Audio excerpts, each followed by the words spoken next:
Le Premier ministre, le docteur Choguel Koukala Maïga, face à la classe politique. Après son passage devant le CNT et l'adoption de son plan d'action gouvernemental, le chef du gouvernement a jugé nécessaire de rencontrer les forces politiques dans son ensemble sans exclusion aucune pour leur faire part des grands axes de son plan d'action et souhaiter leur accompagnement dans l'exécution de ces actions. C'était ce vendredi 27 août 2021 au Centre international de conférence de Bamako. Il était à l'occasion accompagné du ministre de la Refondation de l'État, celui de l'administration territoriale et de Madame la ministre déléguée chargée des réformes politiques et institutionnelles. C'est après des propos liminaires que le docteur Choguel Koukala Maïga a donné la parole à ses hôtes du jour, lesquels se sont exprimés sans réserve. Sécurité, assise nationale de la refondation, durée de la transition était au cœur des longues heures de débat dont nous vous livrons ici la quintessence. Je crois qu'il y a un certain nombre de points sur lesquels je vais vraiment m'appesantir. Parce qu'aujourd'hui, je crois que si nous rencontrons, aucune question ne doit être taboue. Nous devons parler de tout. Quand on a la chance d'avoir avoir la classe politique devant, c'est de parler de toutes les questions essentielles. Ce que vous avez décliné par rapport au programme d'action gouvernementale, c'est franchement des points que nous partageons et que nous allons soutenir. Mais aujourd'hui, si nous nous retrouvons ici, je ne veux pas dire que, en tout cas dans cette salle, beaucoup de gens vont penser à la durée de la transition. Beaucoup vont s'interroger sur comment mettre en place l'organe unique de gestion des élections. Beaucoup vont également s'interroger sur peut-être la nécessité d'organiser des assises nationales de refondation. Ce sont des questions essentielles qui nous reviennent. Et ces questions-là, nous devons trouver les réponses appropriées.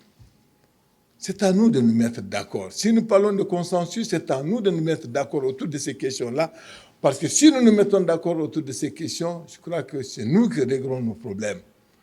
La communauté internationale va certainement nous accompagner. Si les Maliens se mettent d'accord, s'il y a une union autour du Mali, si la classe politique et les forces vives se mettent ensemble pour dire voilà pour la durée ce que nous préconisons, voilà comment nous voulons organiser, faire les réformes et organiser les élections, je crois que ce n'est pas la CEDEAO, ce n'est pas les Nations Unies, ce n'est pas autre. Le Mali va être accompagné parce que les Maliens sont d'accord. Donc faisons en sorte d'être d'accord. Mettons nos agendas de côté. Voyons le Mali, parce que le mal du Mali est très très profond. Les racines du mal sont très profondes, donc il nous faut nous-mêmes trouver des solutions. Nous estimons que aujourd'hui, les questions de délai dont il est question devraient être amplement discutées au niveau des assises de la refondation. La bonne intelligence voudrait que ce planning, avec la participation de l'ensemble des forces vives de la nation et de l'ensemble de la classe politique, que nous convenions d'un calendrier réel, réalisable, par rapport à ce que les Maliens souhaiteraient que la transition soit. C'est ça le plus important. Vous savez, c'est vrai qu'il y a eu la charte. Des discussions de la charte, nous étions présents. Mais il ne me revient pas dans l'esprit, jusqu'à preuve du contraire, que certainement d'autres grands défenseurs des relations internationales peut-être pourront le démontrer dans cette salle, qu'il avait été question de 18 mois pour parachever toutes les ambitions que le peuple malien avait portées sur la place publique. Et toutes ces revendications que nous avions souhaitées à l'époque, 18 mois, l'épée Damoclès, non, nous disions que nous ne voulons pas d'une transition bâclée. Nous ne parlons pas de nouveaux ou d'anciens dignitaires. Nous sommes dans une transition. Et une transition ne doit pas transiger. Quand l'État quand les intérêts nationaux sont en danger, le gouvernement doit prendre ses responsabilités. Monsieur le Premier ministre, nous avions compris que vous êtes responsable parce que vous avez tranché avec l'adhésion de la classe politique, je le dis encore, la question de l'organe unique de gestion des élections. J'ai dit vraiment que nous restons disponibles. Nous ne soutenons pas la transition. Nous sommes de la transition et nous allons continuer à se battre pour qu'elle réussisse. Par rapport aux assises nationales, je disais, moi, je suis de ceux qui pensent que nous avons fait tellement de forats au Mali. Nous avons fait les États généraux sur la décentralisation, les assises sur le Nord, la conférence d'entente nationale, le dialogue national inclusif, les concertations nationales. Ici même, il y a quelques mois, les populations maliennes n'ont pas changé, c'est les mêmes populations.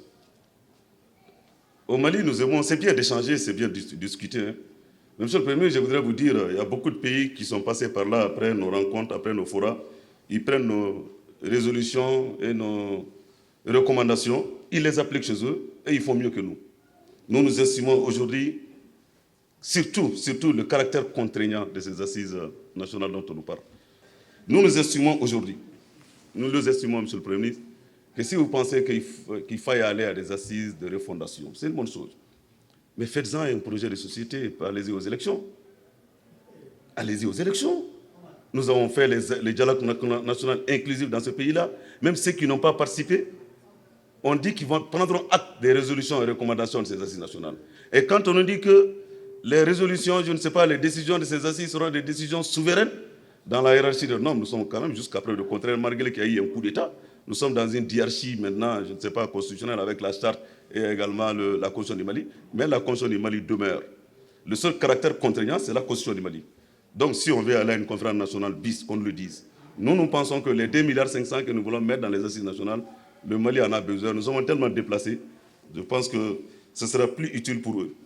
Il y a tellement de propos élogieux qui ont été faits ici. C'est les mêmes, monsieur le Premier ministre. C'est les mêmes propos élogieux qui ont été faits à l'égard d'Amadou Toumani Touré. C'est les mêmes propos élogieux qui ont été faits également à l'égard du président Ibrahim Boubacar Keïta.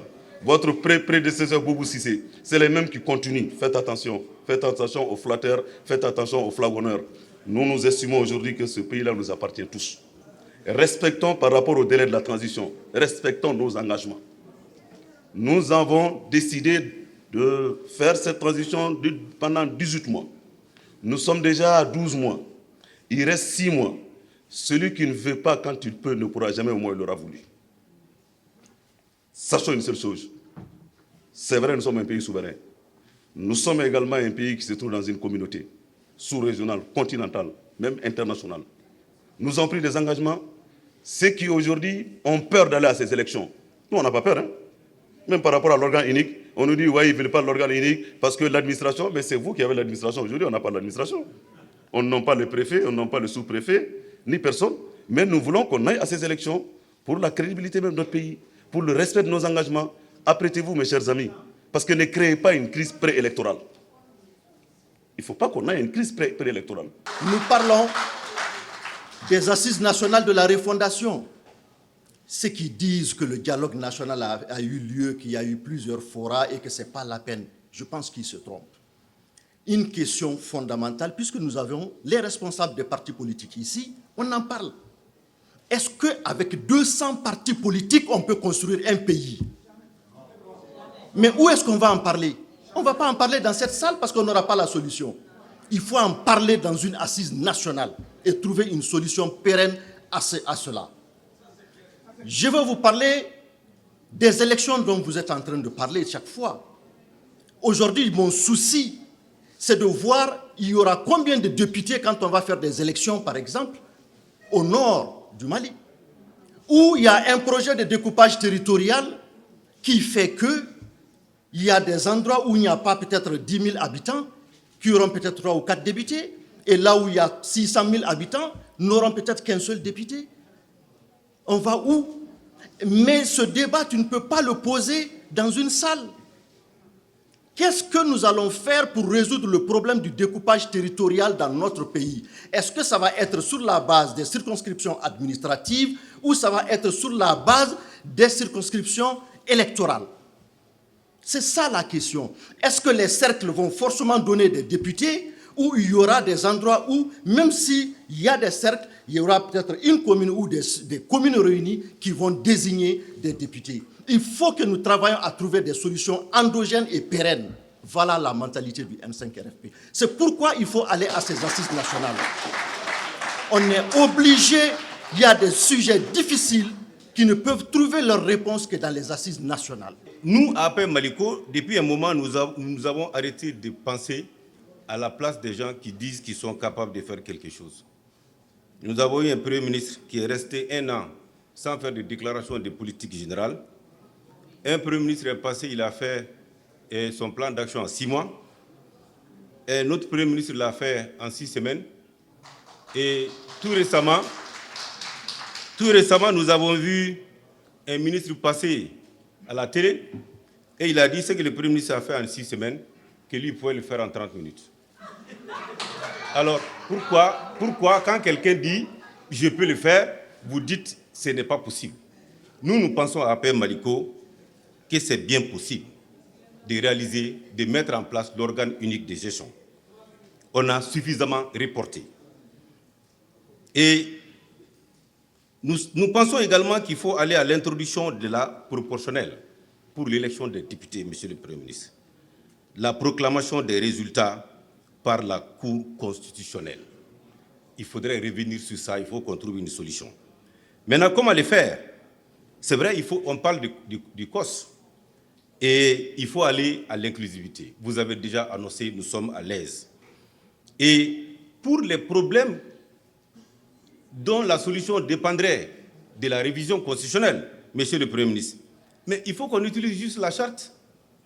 La charte dit, en son article 21, qu'il y a des conditions de révision de la charte. Et article 25, on dit, en cas de contrariété entre la charte de la transition et la Constitution du 25 février, les dispositions de la présente charte s'appliquent. Mais le problème est réglé. Toute disposition qui va être coincée parce qu'il y a une révision constitutionnelle nécessaire, mais utilisons la charte. La charte peut être révisée au niveau du CNT. C'est bien possible. Donc, toutes ces dispositions doivent passer par la révision de la charte et qu'on aille à nos réformes. Notons qu'à toutes ces recommandations et inquiétudes, le Premier ministre a apporté des éléments de réponse. Je constate que globalement, le besoin de sécurité fait l'unanimité. Je crois d'ailleurs que s'il y a une seule chose sur laquelle on s'entend tous, c'est bien ça. Sauf que certainement on n'a pas les mêmes compréhensions des causes de cette insécurité. Mais ce n'est pas ça qui compte. L'important aujourd'hui, c'est de se donner les moyens de lutter contre cette insécurité. J'ai parlé du besoin de justice des Maliens. Certains sont revenus là-dessus avec le souci de nous dire qu'il ne faut pas faire des règlements de compte. J'ai bien dit que personne ne sera traité pour ce qu'il a été, mais pour ce qu'il a fait.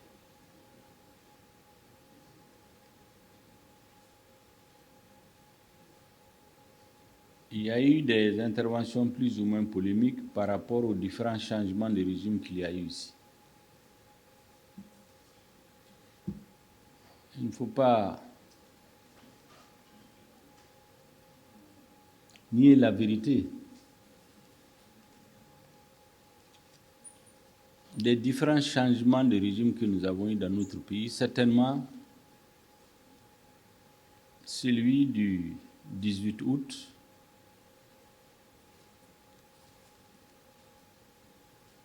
a été celui dont l'après a été le moins pénible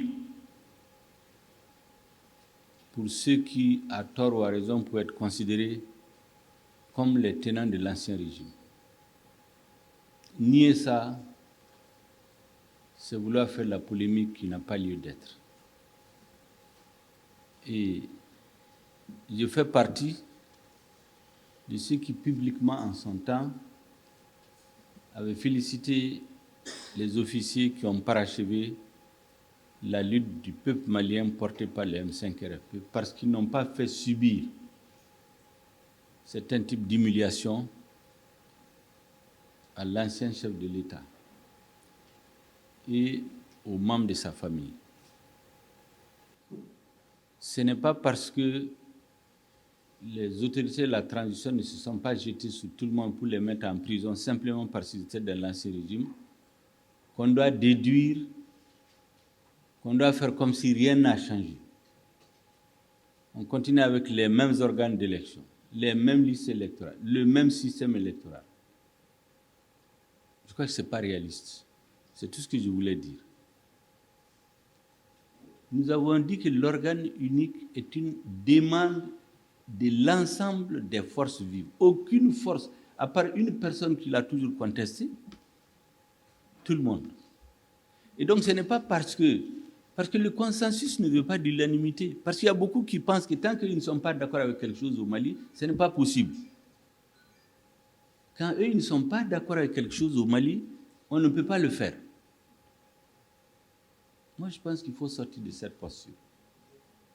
Quand on veut avancer, qu'il y a une tendance générale qui se dégage, le consensus, c'est quoi?